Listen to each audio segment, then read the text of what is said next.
cerebral palsy condition, or for those naman na medyo malaki, pwedeng brachial plexus injury or some sort of spinal cord injury. So pag developmental history, you go through all the major aspects of function and behavior. So sinasabi lang dito na there are certain conditions that can be found out if you go deeper. For example, pwedeng you look into the bowel and bladder problem if you're thinking that the patient or the pediatric population might have a spinal cord injury. Or you might want to look for history of fever, vomiting, or difficulty in urination if you're thinking of urogenic bladder. Usually, we also look into the child's behavior in terms of temperament and personality. So kung iyak ng iyak, very restless ang pasyente, or to a point na hindi naman nagigising yung pasyente, then we'll have to look into other conditions as well. Sa part ng rehab kasi, majority of the time, they've been evaluated by our pediatric neurologists already.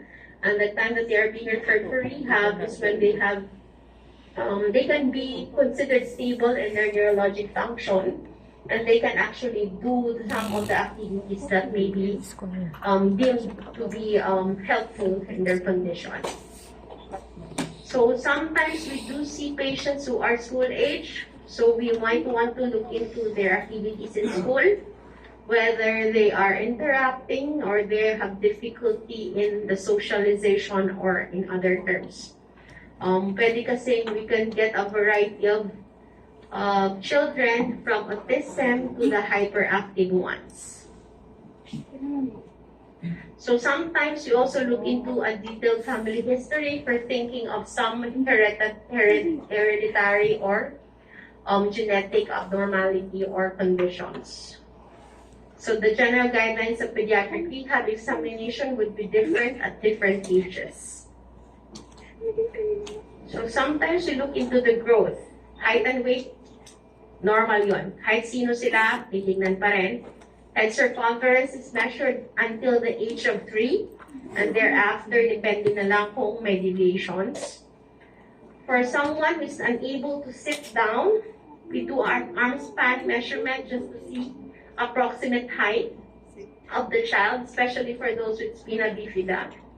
We check for length and girth of the extremity just to see if there are growth abnormalities, especially kung nagkaroon ng previous history ng fractures, arthritis, or something else. So the general appearance would help establish a diagnostic. And so for inspection, some conditions, glaring agad. If you see like blue scleria, you might think osteogenesis imperfecta. If you see patient with neck problem, they might be diagnosed as torticollis. You can have asymmetry in the face. You can look into cranial nerve dysfunctions. Pwede na yun.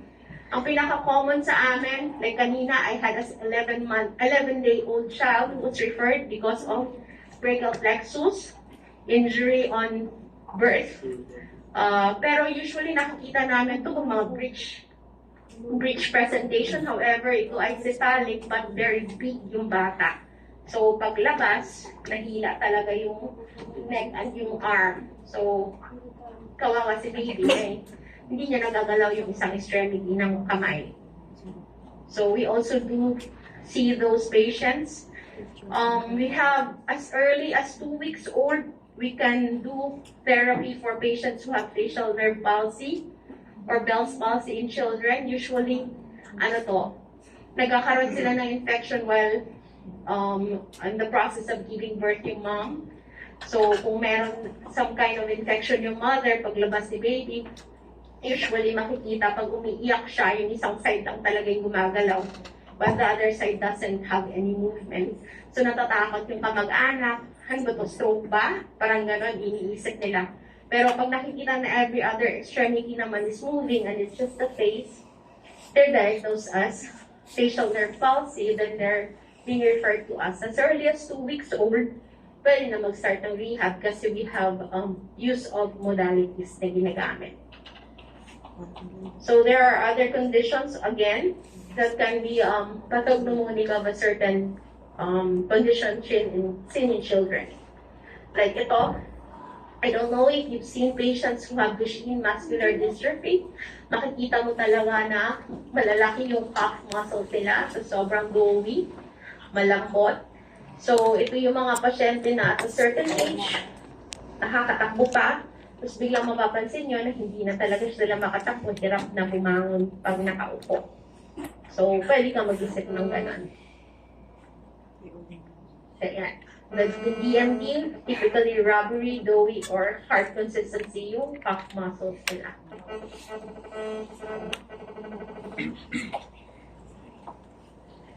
So, when we look into physical examination, we might look into systems. Kung neuromuscular, kung sinabi neuromuscular, ginagawa pa rin natin reflexes, tones, muscle testing, pero as I said, bata to, so majority of our examination is through play therapy. We introduce a game para for us to be able to evaluate a certain motion. Kasi hindi naman yan sasabihin mo na taas mo yung kamay para makita mo yung range of motion. You might want to introduce a toy for that child to be able to perform a certain movement. So you might want also to touch a certain part of the body just to see kung malambot or okay ang tone, or makikita naman natin talaga na naninigas yung pasyente, so increase naman ng tone. So it might be a neurologic condition. So sometimes, pag naglalakad naman supposedly yung bata, makikita natin na there can be musculoskeletal problem. So there are gait abnormalities that can be seen. For example, paano maglakad? Nagsisisor ba ang gait? Hirap ba siya tumayo? May mga problema ba na parang matigas yung paglakad niya? So those can be symptoms that can alert us to other conditions. So ang importante actually sa atin, know what are the normal milestones. So again, I'd be asking you to review what are the normal milestones, whether it's gross motor, fine motor, language, or behavior for a child. So usually, ito yung mga gusto natin tingnan. So pag gross motor, we want to be able to see how that child control the large muscle groups. So their milestones may be this one. Pwede magkaiba-iba tayo ng source, pero ano ba yung sinusundan yung book? Nelson pa rin ba? Sige, tingnan natin. Basically, paano nagkakaparehas naman ito yung sinusulat ko. So yun, gross motor functions. You can do fine motor. Pag sinabing fine motor, this is the specific or small muscles of your hands. So usually eye-hand coordination, hand dexterity, writing, manipulation. So this can be translated into your milestones as well. So dapat naalala nyo when a child should be able to draw a vertical line, when does a child do a cross or a circle, etc. Sa language naman is the way a child will communicate. So ang primary language nila, pag bata, baby, ano yon? Usually through crying. So important. So yun yung speech and language milestones natin. So, kailangan ko lang medyo ma-recall nyo rin to. So, personal social, it would matter whether family muna or mga, let's say, yung mga familiar people to the child to a point na they are interacting with those na around them. So, there are games na the patient would be able to do to a point na may mga interactive na siya, like either imitating ang game niya, cooperative, or creative na yung play. So, kung cognitive, I'd like you to recall Piaget, cognitive development stages. I'd like you also to look into the personality development of Freud, Erikson. So, pwede din to. Pag sinabi ko man, I like you, di ko naman sinasabi memoryahin. Basta, tandaan nyo na lang na meron ganun. Okay, there is also that of Erikson as well. So we also have to look into reflexes. Pag reflexes, meron tayong infantile reflexes, meron tayong protective reflex, at may mga reflexes tayo na dapat nawawala at a certain age kasi kung existing sila, hindi pwedeng makahawak yung pasyente, hindi pwedeng makalakad yung pasyente, hirap kumain yung pasyente. So ito yung mga reflexes na to na supposedly at a certain age na wala. So may age of inhibition na to sila. Yan, age of suppression and their clinical significance. I'd like you also to look into physiologic postural reflex. These are normal reflexes na dapat lalabas at a certain age. Ito naman, age of emergence. And then what's the significance if that child would lose this kind of reflex? So, again, these are the milestones that are needed for you to be able to know if there are any problem. Ang emphasis, know what is normal for you to be able to know what is abnormal. So going to specific cases for rehab, so one of the special population are those na have burn injury. So kung may pasyente tayo na may burn, important sa atin ang positioning, important sa atin to prevent contractures. So may specific area or position to prevent contractures.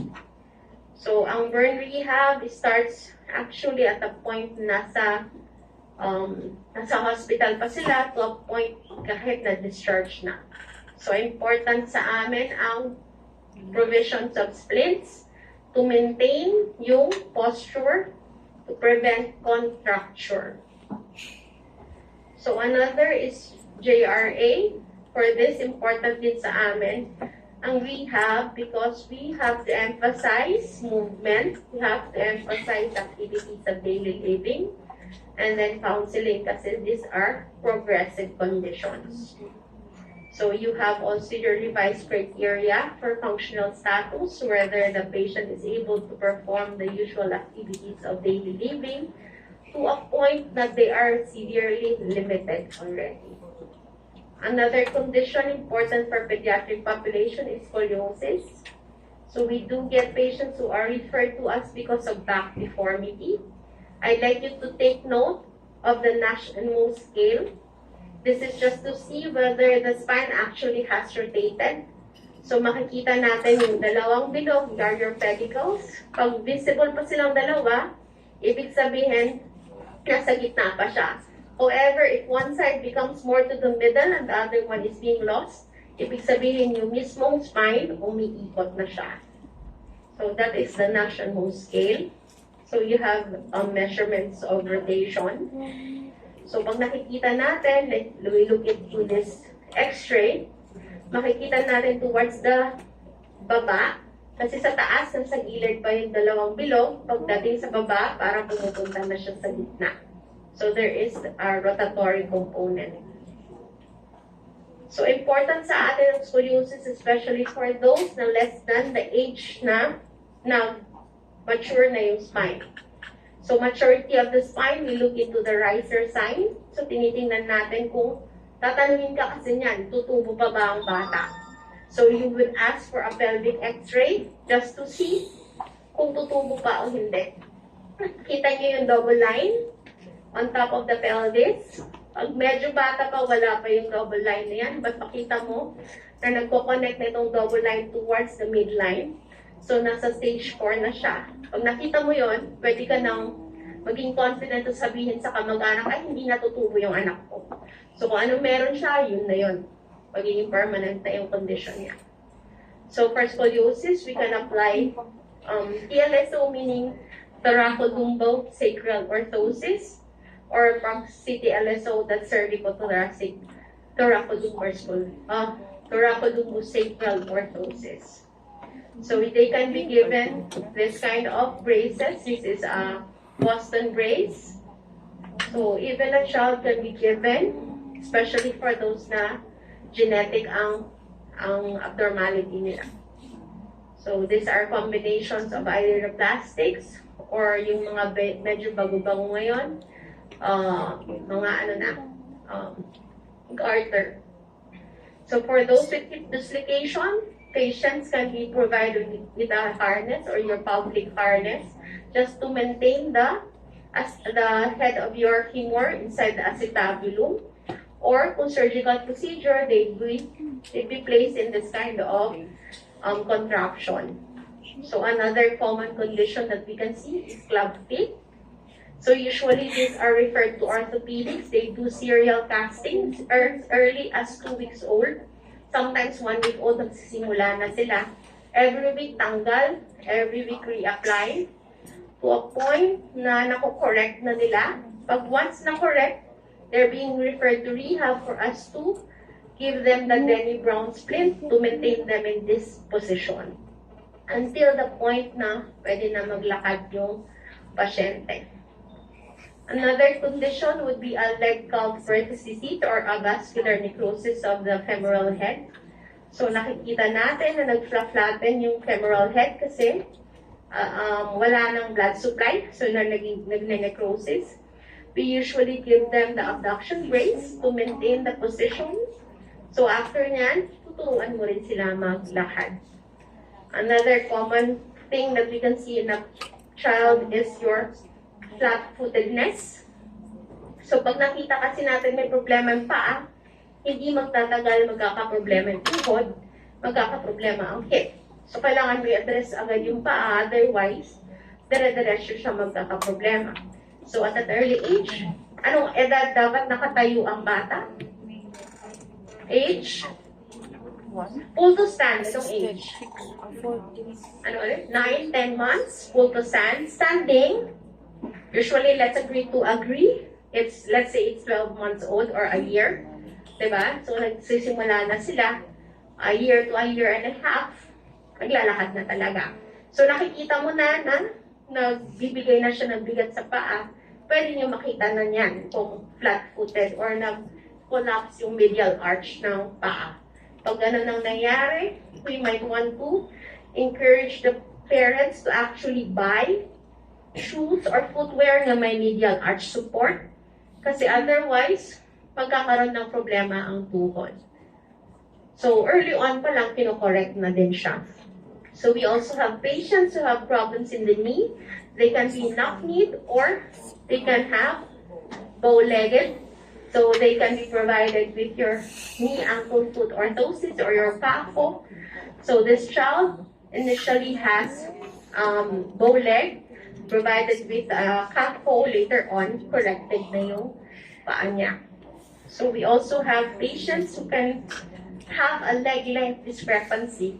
So pag nakita natin to, pwede natin makita whether the leg length is apparent or true leg length. Kunwari, totoo talagang mahaba yung isa kaysa isa. The orthopedics might want to do lengthening procedures. They might want to do an Ilizarov procedure. So usually ganito. So nililengthen nila at a certain time, ina-adjust ulit, pinapahaba at pinapahaba. So even nakaganito sila, naka-refer na yan sa rehab kasi minimaintain natin yung tuhod, minimaintain natin yung ankle, and ambulatory pa rin yung pasyente.